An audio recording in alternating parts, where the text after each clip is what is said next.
everybody. Hello, everybody out there. You know exactly what this is. This is another episode of Fire 15, and we have a special guest today, my spiritual father, the GOAT. That means the greatest of all time, Pastor Juan Jones. Thank you for being here, sir. Well, it's my pleasure to be here. I didn't know I was a GOAT, though. Well, that is a term of endearment from us younger people, and you are actually the first guest on the 515 podcast. Awesome. The first guest. I am honored. So thank you for being here. And typically, my wife, she sings the 515 jingle, but I'm not going to let you do it. You don't have to do it. Don't worry about it. I can sing it if you want. Don't worry about it. Don't worry about it. Don't worry about it.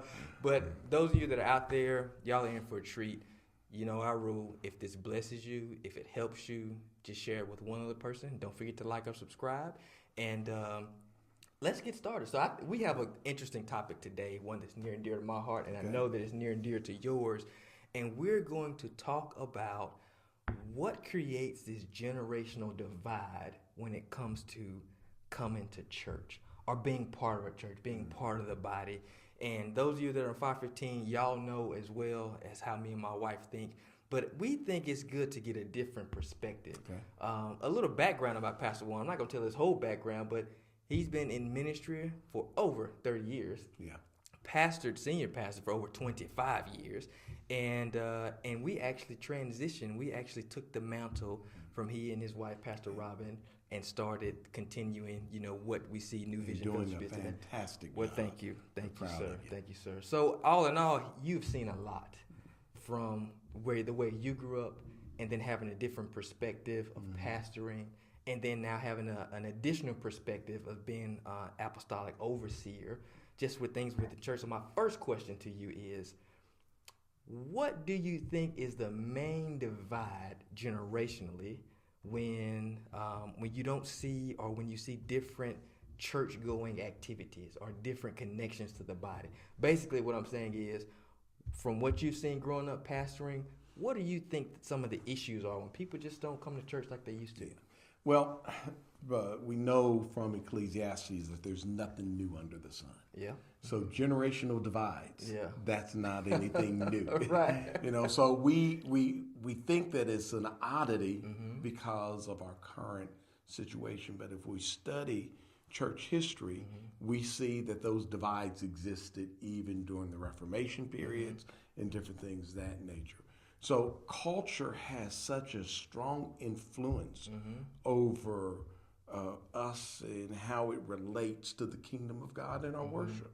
So the culture is something that we're in, but we're not supposed to be of. That's right. But yet still the culture has a strong influence over us. And that's the thing that we're trying to overcome with the gospel, is to renew people's mind. And so what we have generally is a divide, because there's one way that my generation worshiped. Okay. As an example, when I came to the Lord at 15, it was big for us to do street ministry. Okay. And we would hand out tracts. Okay. I always had tracts. If I was coming to catching the bus going home from school, I'm passing out tracts. I don't think I've ever handled a tract in my life. Because it's a cultural thing. That's right, yeah. It worked in our days. We had tent meetings in our day, back when I was coming up. But tent meetings, you can throw a tent up. I don't know if anybody's going to come to it. Yeah. So the culture begins to shift. And what's important for the church is that we are changing our methods, but not changing our message. Wow. Yeah. Say that again for the people that missed it. So methods have to always change. Okay. But the message has to stay central. And it's the message of the gospel. So what you're saying is, when it comes to church culture, we have been communicating the same way that we've always been communicating, and everything else has changed. That's correct. Wow. And we begin to think and put biblical values on things that are cultural norms. Explain that. So I don't have earrings on, but you do. Yes. My culture can turn around and say, that's not godly. Wow. And we can put some biblical values, non-biblical values on it because of my cultural frame. And what that does is that makes people that may have earrings may say, you know what, I'm not welcome there. Exactly. Wow. And it puts a strain on those who are not accepting of cultural norms that are not anti-biblical. It puts a divide there on how I can even reach and touch you. Wow. Because now all of a sudden it makes a person feel judged. That's you good. know, That's good. there are a lot of things that young people, you know, I'll use an example. Yeah. Coming back up when I was a teenager, wearing braids was just a no-no. Wow. My dad was so against braids. Well, but, I don't have that problem. Well, there was a time when I had a real fro, and I would have to sneak and braid my hair because it was just a cultural thing. Dreads, you know, things. I could go to all different types of cultural norms that one generation was not accustomed to. That all of a sudden now I begin to affirm some level of holiness to how we physically look. Right. Wow. And it just deepens that divide. Yeah. So I think we need to really focus on really what matters. That's good. I had a young person tell me, and it was my nephew, and he said, Uncle Juan, I have no problem going to church, but when I go, I just don't find that it's relevant. Wow. Relevant. And so if I, or the one generation, cannot touch a current generation where they are and speak their language and touch them where they are, that divide is going to continue to expand. Right. You know, I've heard that often just when, as my wife and I, we just pastor and just do life with people. We've heard the term was, you know, I feel that I can connect with you all. And I think some of that connects when you're in similar seasons, similar age range, you know, you have young kids or whatever the case may be. But when someone says they come in and it doesn't feel relevant, I feel like that's one of the saddest stories that can ever be told because from my experience, Jesus can relate to anybody. So what is it that someone can say it doesn't feel relevant? It's probably because the way that they're making me feel. That becomes a cultural thing also. If my idea of worship is to be solemn and serene, and I come into a worship environment that's boisterous and lively, all of a sudden I'm going to feel like, it's not relevant to me. Yeah. So I am in the camp that we need all the churches that we can. That's good. That's good. Because one church will be able to touch somebody that's good. that another church may not be able to reach.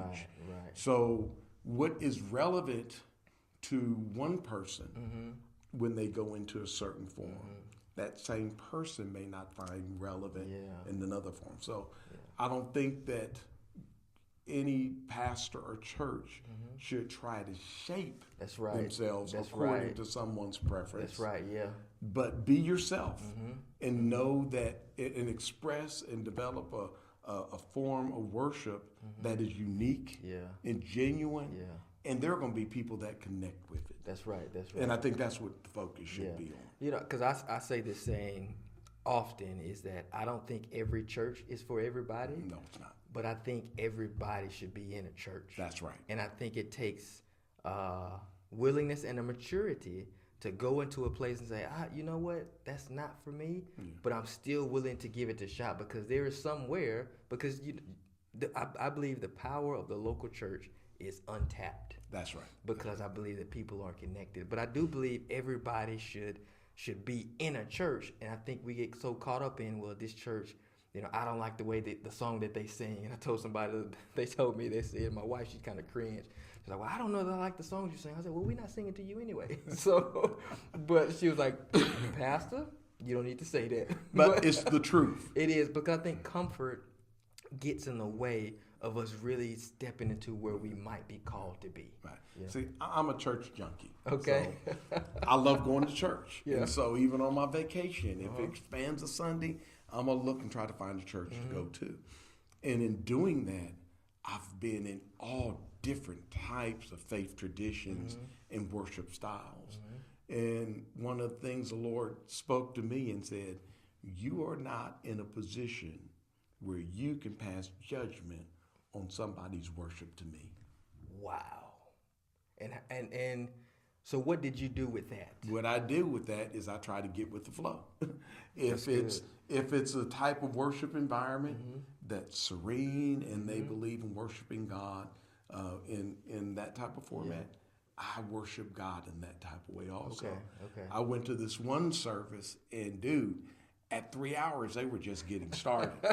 I mean, it was so energetic and the music was going on and everything like that.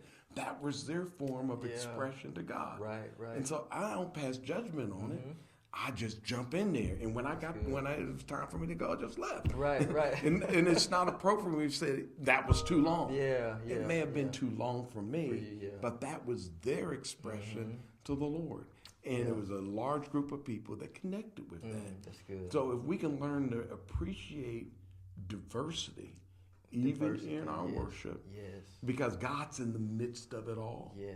He's in the midst of creating a pine tree as well as he is creating a rhododendron or creating a different style of grass. Right. Why in the world in nature do we see so many different types of grasses?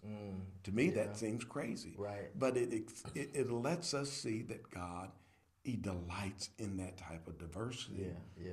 And even so with our expressions of worship and our styles of worship. That's good. Now you mentioned diversity, and I love diverse things. I love, like you mentioned, grass. You know, I'm a plant man. Yeah. I love looking at a lawn. You knew it would. I love looking at a lawn and looking at the different types of vegetation that's in the grass. You know, because when you typically have one type of grass, it helps with weed control, but there are other vegetative plants that's in that grass that does beneficial things.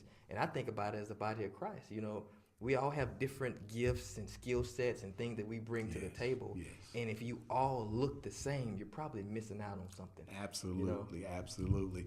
You know, so my wife and I were discussing something similar yesterday. And we live in an environment, a culture that is so divided that if you're at one extreme, you feel like God is nowhere near the other extreme. Yeah. But the reality is, I can care less what extreme you're on. God is in the midst of all of it. That's right. And he's pulling something out of those different things for his glory. We would have to mature to the point, we really need to mature to the point where we can see the good that God sees in the midst of that diversity. And what he is doing, he's causing all things to work together for his purpose. That's right. And for his good. The Bible tells us in Ephesians, he chose us. And Paul, in the New Living Text, uses an interesting expression. He says, this is what he wanted to do, and it gives him great delight. I mean, he created all of this diversity. And sometimes it feels like confusion to us. But God is getting glory out of it. That doesn't mean that everything in the extremes are good. That's right. What I found is that usually where there's extremism, there's a lot of error. Exactly. And I believe we find ourselves in the sweet spot of where God would have us when, number one, we pattern our lives after biblical principles. That's good. That's good. And let the Bible and the kingdom of God be the driver for our values. And when we do that, we can use that as the filter. Right. And we can filter out some of the foolishness. Yes, that's true. But at the same time, see, okay, this is probably something good. Yes. You know, and it's difficult ministering in this culture because we're so extreme and we're so adept at villainizing and demonizing. That's right. You know, I've there are times where, you know, I'm very charismatic, especially when it comes to ministry. But I've been in churches and situations where it's total the opposite. And instead of judging that, what I like to do with my brain is I say, okay, well, what's the history behind this? Yeah. And what I found a lot of times is that the history behind some of those things I can incorporate into my personal life, and then it makes a difference. Yeah. You know, like I grew up in a church where we sang Amazing Grace every Sunday in unison. And then I went to a part of my life where I wasn't really going to church. But then I started thinking, you know, why would they sing Amazing Grace like that? The words mean something different if you're really saying them with your heart. Right. And so it's just like, hey, we don't, make that to be demonic or make it to be, that's outdated.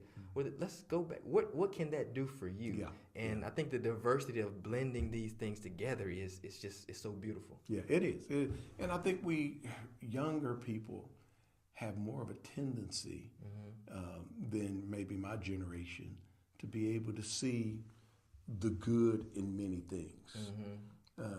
The challenge with that, though, is that there are all types of spiritual ideals and all types of, I'm going to say, the works of the devil that are out there. That if someone isn't rooted and grounded in a strong faith community, being so accepting of, let's say, tarot cards. There are people that have ended up demon possessed because of, it's a tarot card. Let's go through it. Our country is filled with all different types of religions and ideas, and with that comes all types of demonic influences. That's right. And that becomes the challenge of being too open. Because I think what you're saying is what I've seen. Because my mom and my grandma, they wasn't accepting a lot. There was not a lot that was coming. We not watching this TV show. We couldn't even watch The Simpsons growing up. Mom, that's demonic. I said, Moji, said, nobody yelling like that should be talking crazy. Okay, whatever. But there was not a lot that could enter the door. And like what you're saying, I feel that with my generation, because we grew up in that, we want to be more accepting, but when you tolerate a lot, there are influences that slowly creep up on you, and you don't even know you're bound before you look up and your foot is always up there. And there's a tension that we have to find between grace and law. That's good. Paul said the law was a good schoolmaster, and the law helped us keep straight until the law was written upon our hearts. Jesus said, I didn't come to abolish the law. He said, I came to fulfill the law. But then yet still Paul says that we have a grace and a liberty in Christ that goes beyond the law. But should we use that liberty as an occasion for the flesh? So we're free. I'm not saved by my works. I'm saved by grace and grace alone. But that doesn't mean that I don't have a responsibility to try to do those things that please God. And that's the tension that we walk in. And finding that place where I love what Paul said in Colossians, is that as we grow in spiritual wisdom and understanding, it causes us to please the Lord. And he used the term, a verbiage there, that we should strive. We should diligently try to find what pleases God. That's right. And that only happens when we have spiritual wisdom and understanding. The challenge is, again, there's always a challenge. There's always that other side. And the challenge is, when it says spiritual wisdom, he is begin to automatically isolate and segment types of wisdom. That's right. So if there's spiritual wisdom, there has to be such a thing as unspiritual wisdom. If there's godly wisdom, there has to be such things as ungodly wisdom. So finding that community of faith that has a strong commitment to biblical principles, that's steadily, constantly trying to grow and understand those and have a spiritual understanding of those things, so that it will cause us to walk in liberty that Christ desires us to walk in. That's good. Well, guess what? We are out of time because it's that 15 minutes. However, I want to ask you this. If you could say one thing to a person that's looking for a church, they hadn't found one, or they're trying to decide what's for them, what advice would you give them? Connect with people that love Jesus and that have a desire to draw closer to him. As we do that, the Lord always gives us a balance. He created us to be humans, beings, spirits in human bodies. And he created this world, this earth, in order for us to enjoy it and live in it. One of the fruits of the Spirit is joy. But find that community that strives for that biblical balance and that they love Jesus with all of their heart. And I encourage you to do the same. Be that example of love. That's good. Well, Pastor Juan, thank you so much for joining us. It's been a pleasure. We can talk all day long. But for those of you out there, listen, If this blessed you, if it encouraged you, listen, share it with one other person. And listen, we love you, and there's nothing you can do about it. God bless you. Till next time.